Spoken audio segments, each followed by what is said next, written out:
Hi,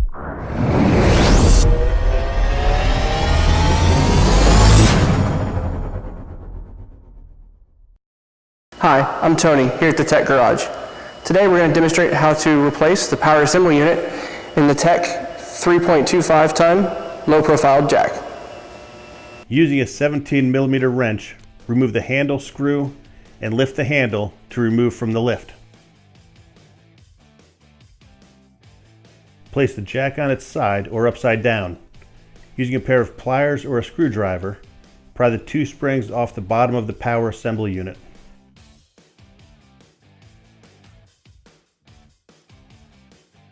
Using a 19mm wrench, remove the 4 hex bolts from the side of the chassis. You can remove the wheels to make this easier, but it is not necessary.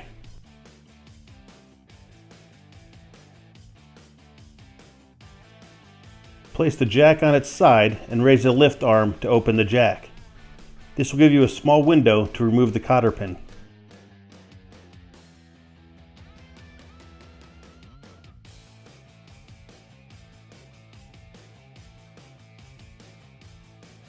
Place the jack upside down and lift power assembly unit out of the chassis. Pull out the ram. Place the new power assembly unit into the ram. Ensure these pegs and these holes are aligned.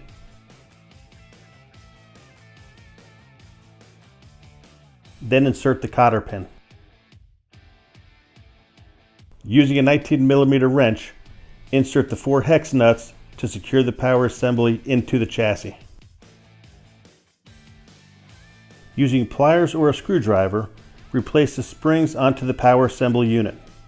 Attach them to the pins, then pull them towards you and into the hooks. Place the jack upright, then insert the handle into the handle assembly and tighten the screw to hold the handle in place. And that is how you replace the power assembly unit in your low profile jack. If you have any questions, contact your Tech distributor or visit us on our website at techtirerepairs.com.